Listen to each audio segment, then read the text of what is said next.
Assalamualaikum warahmatullahi wabarakatuh. Selamat pagi menjelang siang ini ya, sudah jam 10 lewat. Di sini saya akan memberikan kuliah dari Divisi Nutrisi dan Penyakit Metabolik dari anak dengan judul Anemia Defisiensi Nutrisi. Jadi untuk anemia sendiri, udah ada kuliahnya tentang anemia? Sudah, dokter. Nah, satu orang jawab, apa tentang anemia? Apa pengertian dari anemia?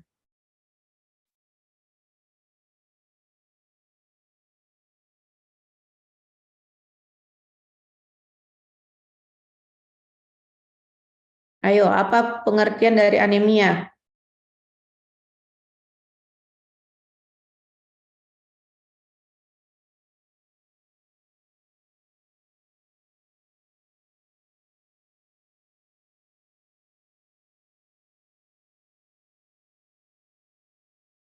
Apa pengertian dari anemia? Angelina, ada Angelina?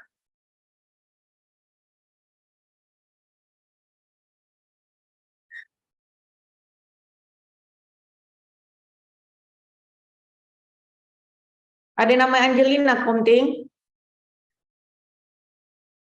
Angelin, dokter. Ada, dokter. Oh, berarti dia tidak hadir ya. Oke, kalau dari Komting sendiri apa pengertian dari anemia? Anemia itu kondisi tubuh ketika tubuh kekurangan eritrosit, dokter. Ya, sel darah merah ya. Oke, jadi untuk penyebab anemia ini sendiri, dia dapat menyebabkan adanya lemah lesu, kemudian pucat, ataupun bisa jadi karena pucat warna kulitnya jadi kayak kekuningan, kemudian jantungnya juga jadinya tidak beraturan, sesak nafas, sakit kepala, atau misalnya nyeri kepala juga jika mendapat silau cahaya, kemudian nyeri dada, tangannya bisa tangan kaki bisa dingin dan juga sakit kepala. Kemudian untuk anemia defisiensi nutrisi ini sebenarnya anemianya itu disebabkan karena kekurangan zat nutrisi. Nah, jadi untuk si anemia defisiensi nutrisi ini dia merupakan masalah masalah utama di dunia. Jadi dia akan mempengaruhi 2 miliar orang, di mana 90%-nya itu berada di negara berkembang, itu terutama di Asia Tenggara dan Afrika. Jadi untuk di Asia Tenggara dan Afrika ini masih banyak ditemukan anak-anak dengan anemia yang disebabkan oleh defisiensi nutrisi.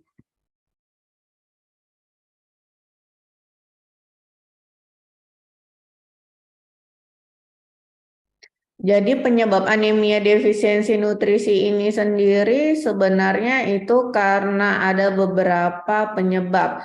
Utamanya itu karena masalah mikronutrien, defisiensi mikronutrien itu apa? Ada vitamin dan mineral. Nah, jadi di sini bisa disebabkan oleh defisiensi zat besi, asam folat, vitamin B12 atau vitamin B2. Nah, untuk yang pertama itu defisiensi zat besi. Jadi defisiensi zat besi itu biasanya kalau dalam bahasa Inggris ya itu namanya iron deficiency anemia atau biasa singkatannya IDA.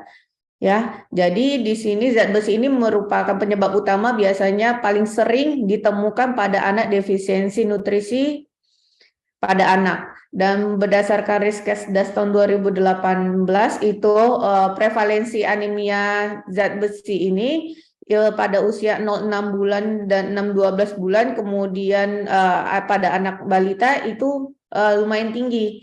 Jadi di 0,6 bulan itu ada 61,3%, di 6-12 bulan itu ada 64,8%, dan usia balita itu ada 48,1%. Jadi misalnya untuk resiko defisiensi zat besi pada anak ini dia akan meningkat karena kebutuhannya meningkat sedangkan asupan yang diberikan itu kurang. Itulah yang menyebabkan anemia defisiensi zat besi pada anak. Nah, ini seperti kita ketahui, untuk sel darah merah itu dia gabungan dari hem dan globin. Nah, zat besinya letaknya di mana, Dek? Ayo komting.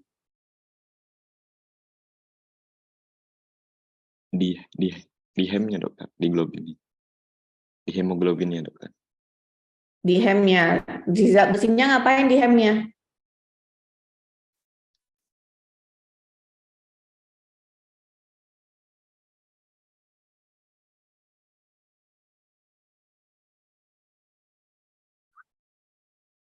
Ada yang bisa bantu jawab?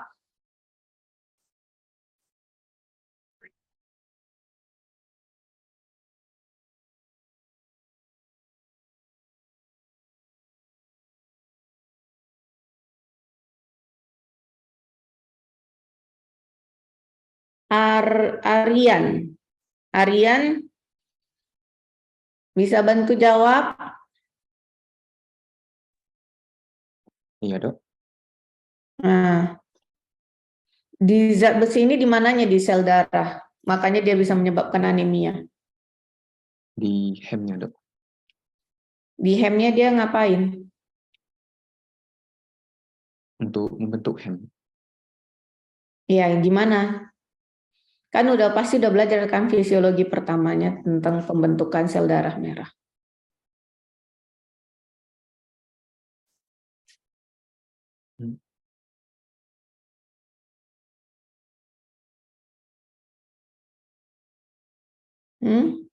Geraldine. Geraldine? Iya dok. Nah, gimana fisiologi pembentukan sel darah merah?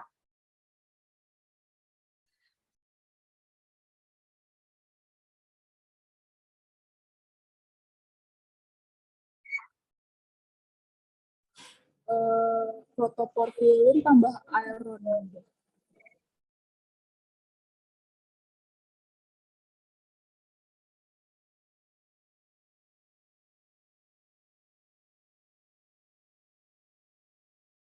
Henry,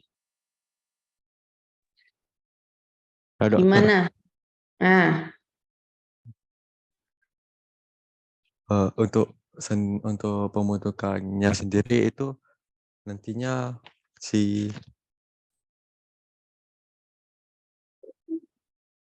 jadi nanti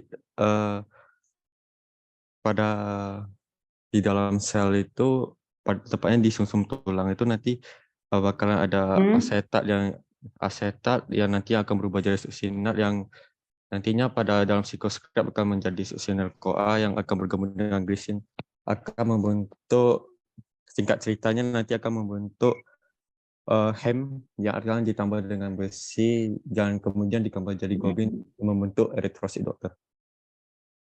Hemoglobin. Sadina Hayu Soraya, coba ngomong jangan dari chat.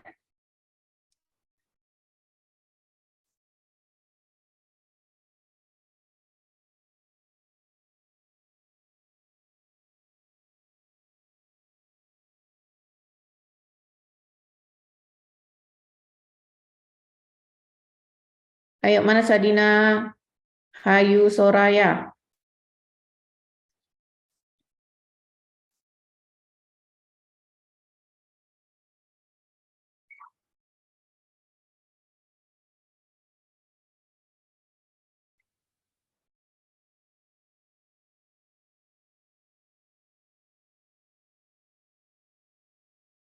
Mana Sadina?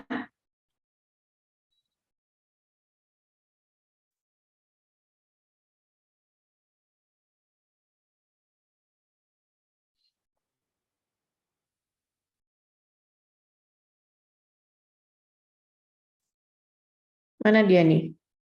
Mana dia komting ada ini di sini? Ada Saya nggak dokter. bisa ngeliat. On cam dia atau tidak? On cam dokter. Terus kenapa nggak ngomong? Udah dipanggilin. Tapi dia bisa jawab di sini, tapi nggak bisa jawab dari suara. Lagi di mana rupanya Sadina?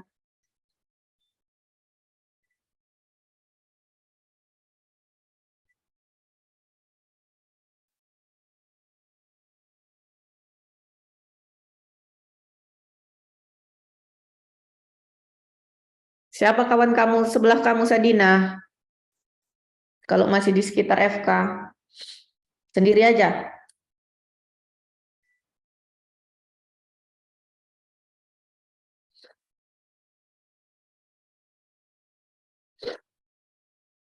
Oke, jadi tadi udah benar yang dibilang si Henry ya untuk dari pembentukan sel darah merah. Jadi jangan lupa, kalian langsung ditanya fisiologi pada lupa semua gimana. Kemudian untuk gejala dari anemia defisiensi besi ini sendiri masih sama kayak gejala anemia yang lain, itu takikardi, kemudian nyeri kepala, kemudian kuku mudah patah, kemudian untuk cepat lemah dan lesu, terus kepala berputar, tangannya jadi dingin, kakinya juga dingin, kemudian nafsu makan berkurang, dan sesak nafas. Nah, jadi penyebab si anemia defisiensi ini anemia zat besi ini, dia penyebabnya bisa jadi karena kekurangan darah ataupun kurangnya pemberian zat besi, kemudian adanya gangguan pada absorpsi di usus atau pencernaan, atau bisa juga waktu selama kehamilan. Kita nggak tahu ibunya waktu selama kehamilan ada atau tidak mengonsumsi dari zat besi itu sendiri. Nah, untuk dari defisiensi zat besi ini, dia dapat menyebabkan adanya pertumbuhan dari dendritik menurun, ataupun ada peningkatan dari glutamat atau GABA. Kemudian dia bisa menyebabkan hipomyelinasi, kemudian ada gangguan pada metabolisme monoamin. Nah, ini semua jadi akan memberikan dampak bagaimana cara dari pemikiran atau pembelajaran dari pasien tersebut. Nah, untuk angka kecukupan zat besi pada anak-anak itu dari usia 7-12 bulan diharapkan 11 mg per hari. Kenapa kita patokannya pada anak usia 7-12 bulan? Karena pada usia 0-6 bulan itu masih ada zat besi itu masih adekuat di dalam ASI. Nah, tapi lambat laun, nah ini dia, seperti diagram ini. Nah, bisa kita lihat kalau misalnya ini usia 0-2 bulan, 3-5 bulan, itu masih ada zat besi, penyimpanan zat besinya ya pada ASI. Nah, di usia 6 bulan ini merupakan usia yang zat besinya sudah mulai berkurang. Kenapa? Karena usia 6 bulan ini zat besi di dalam ASI udah tidak sebanyak di usia 0-6 bulan. Makanya kita perlu memberikan MPASI kepada anak, kepada balita, kepada bayi. Ya, jadi MPASI ini penambah nutrisi. Kemudian zat MPASI ini dia juga perlu supaya tidak bayi ini tidak kekurangan zat besi. Ini bisa kita lihat pada diagram ini ya. Makin lama tidak ada penyimpanan zat besinya dari usia 7-6 bulan ke atas. Nah, jadi sumber zat besi apa aja?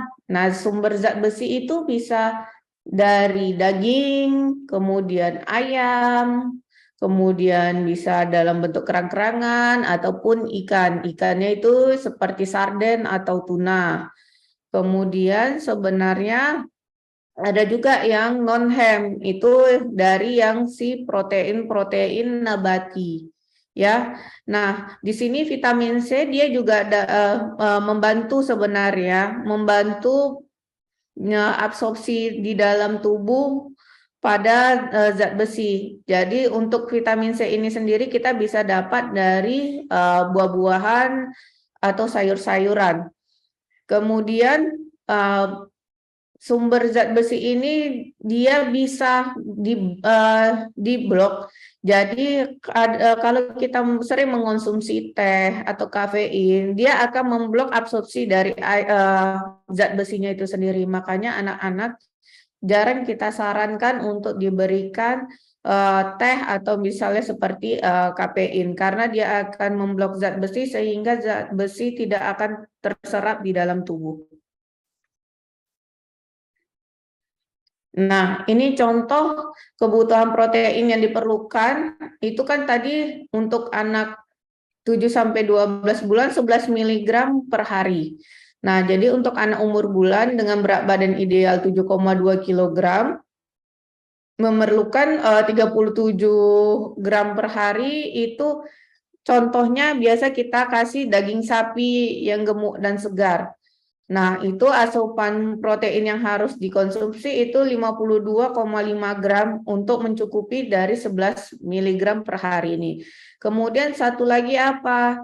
Nah, bisa kita kasih hati ayam segar. Makanya pada anak awal MPASI kita sarankan pemberian hati ayam karena dia mengandung zat besi yang sangat tinggi. Ya. Nah, susu formula ini sendiri juga ada mengandung zat besi itu di antara 9-14 mg iron per liter. Nih bisa dilihat juga untuk kecukupan dari penyerapan zat besi itu dari makanan sehari-hari. Ini dilihat nih, paling banyak tetap sih daging sapi, kemudian daging ayam tidak terlalu banyak, cuma total besinya banyak, diabsorpsinya sedikit. Kemudian untuk ini bisa kita lihat lagi nih. Untuk MPASI yang difortifikasi zat besi juga bisa dilihat untuk kecukupannya absorpsinya juga lumayan besar. Jadi dari sini kita bisa lihat untuk kebutuhan zat besinya yang paling banyak itu di daging sapi dan MPASI yang difortifikasi zat besi.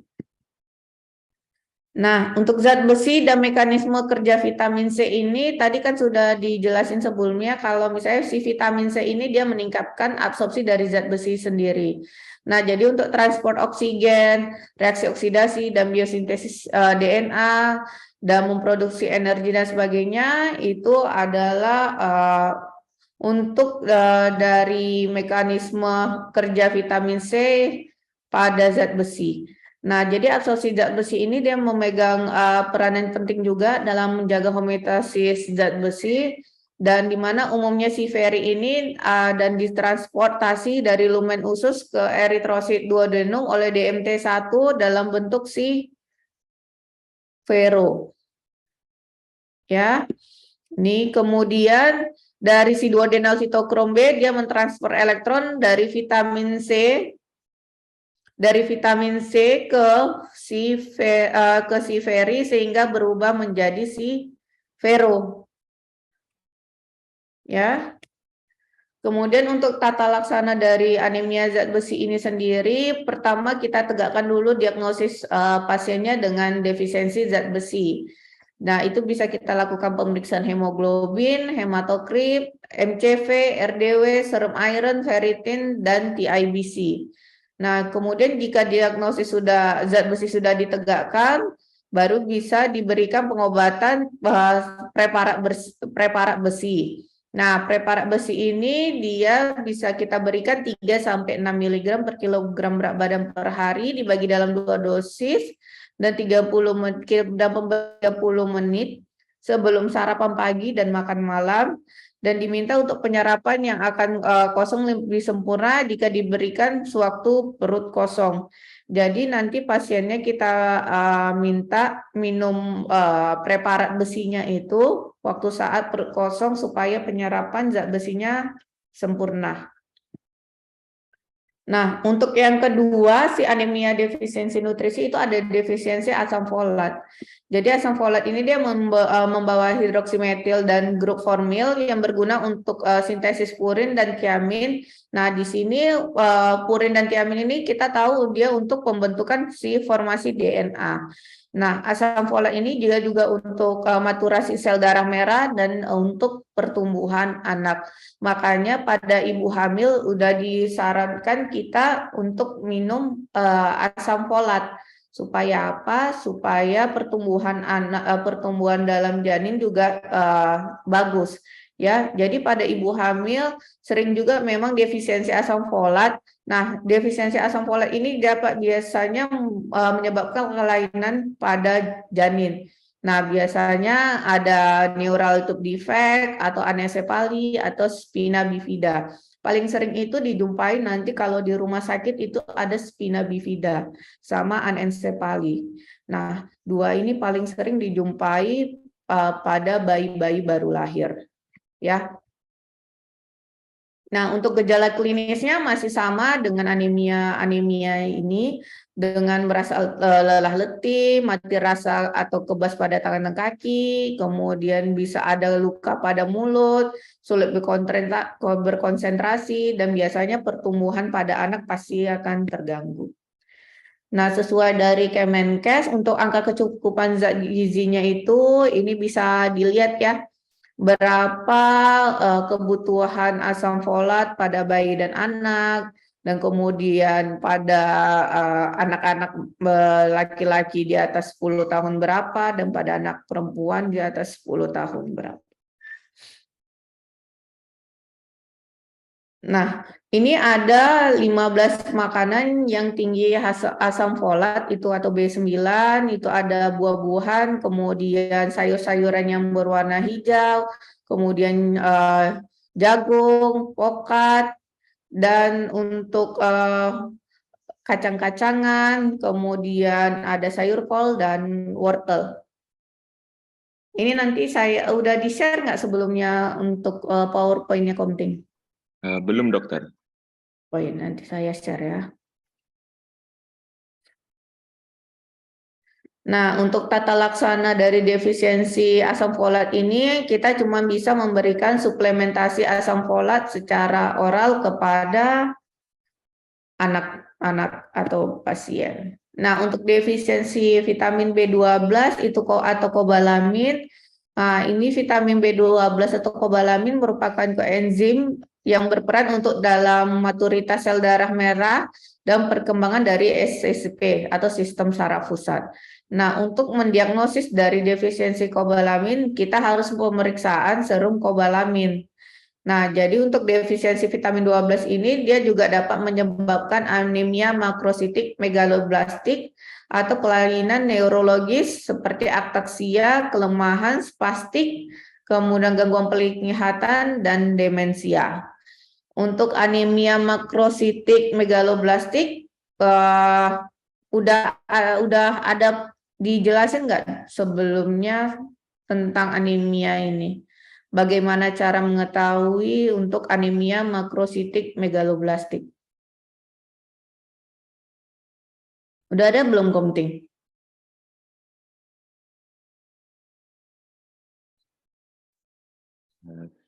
Cara ngelihat anemia yang makrositik, yang gitu-gitu, udah? Sudah, dok. Udah. Dilihat dari mana ya kalau makrositik biasanya?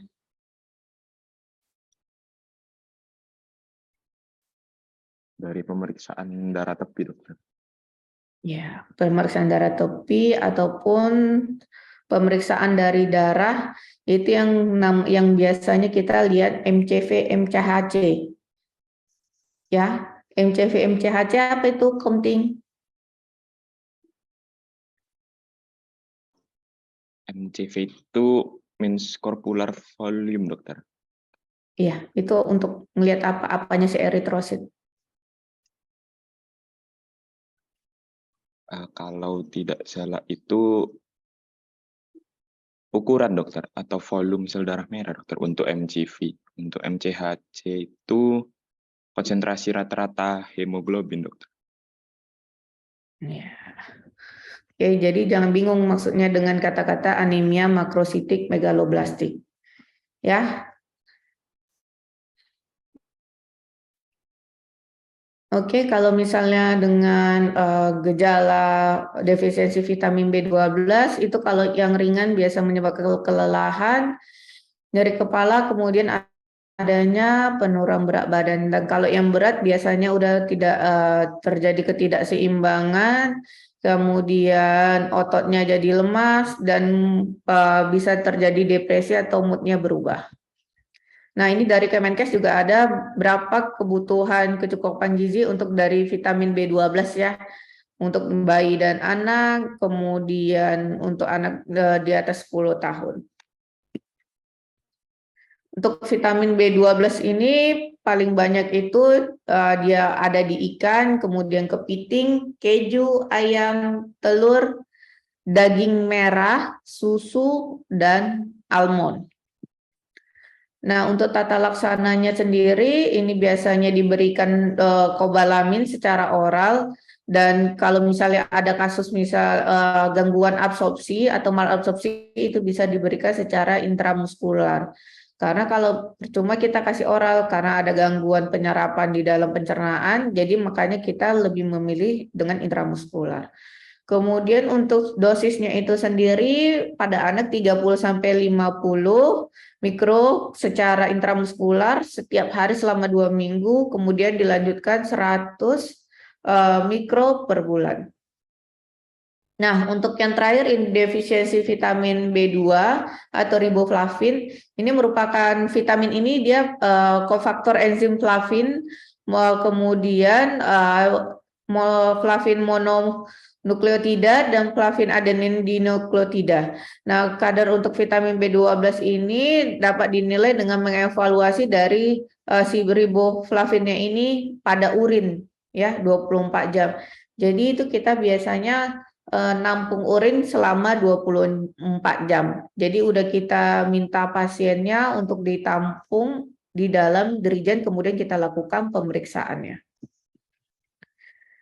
Nah, untuk angka kecukupan gizinya ini untuk pada usia bayi atau anak, ini contoh misalnya 7-9 tahun itu ada 2 mikrogram, kemudian pada anak laki-laki usia 13-15 tahun itu 4 mikrogram, dan anak perempuan itu juga tetap 4 mikrogram. Untuk yang tinggi sendiri, ini kacang-kacangan, kemudian hati, ada almond juga, telur, keju, kemudian sayur-sayuran.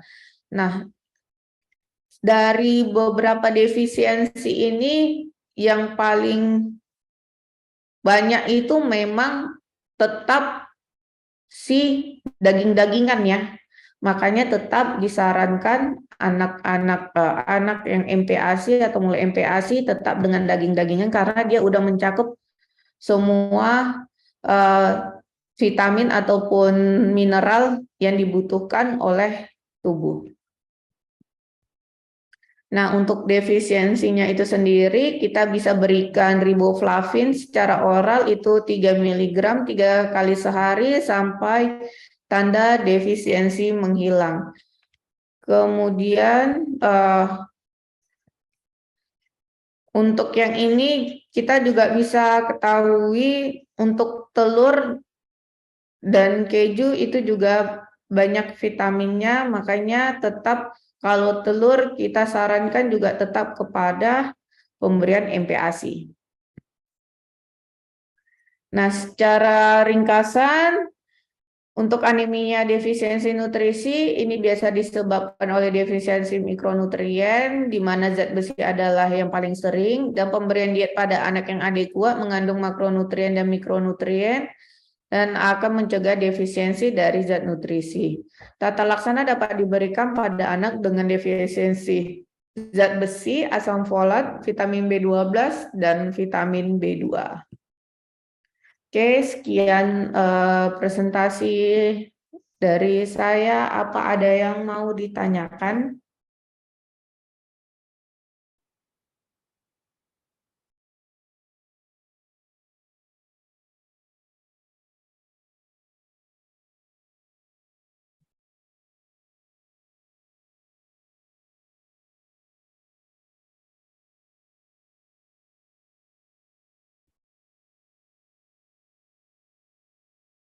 Ada yang mau ditanya, Dek?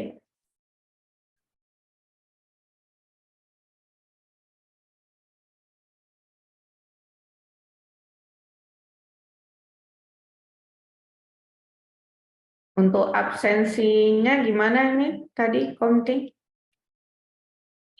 Absensi mahasiswa, dokter. Mm-mm. Nanti saya hubungin lagi, dokter, dari Mayu. Karena masih belum diberi juga, dokter, untuk absensi. Jadi dari kemarin yang absensi siapa? Biasanya di screenshot dulu, dokter. Jadi, Oh, di screenshot dulu. Oh, berarti tetap pakai screenshot punya saya ya, jangan pakai punya kamu. baik, dokter. Ya, soalnya ini saya baru screenshot, banyak yang nggak on cam. Nggak tahu.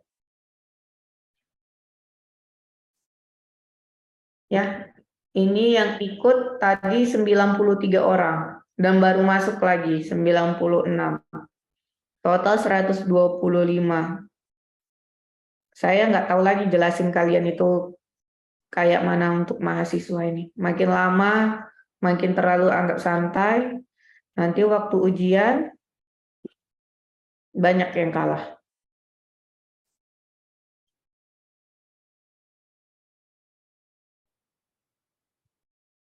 Oke, saya pakai absen yang terakhir ya, Ketua Komting ya. Absen terakhir, bukannya absen pertama tadi saya kasih sama Komting. Ya, Baik, dokter. oke, jika tidak ada pertanyaan lagi untuk absensi dosennya. Segera saya kirim, dokter, untuk linknya. Oh iya. Oke, nanti saya minta nomor kamu dari Bang Doni aja. Baik, dokter. Saya sudah punya nomor dokter sebelumnya. Oh, udah ada. Sudah, dokter. Oh iya, boleh WA saya ya. Baik, dokter. Oke, kalau nggak ada pertanyaan lagi, saya tutup kuliah ini. Saya ucapkan terima kasih. Wabillahi taufiq wa hidayah. Wassalamualaikum warahmatullahi wabarakatuh. Selamat siang. Waalaikumsalam warahmatullahi wabarakatuh. Selamat siang, dokter. Terima kasih, dokter. Oke.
Recording.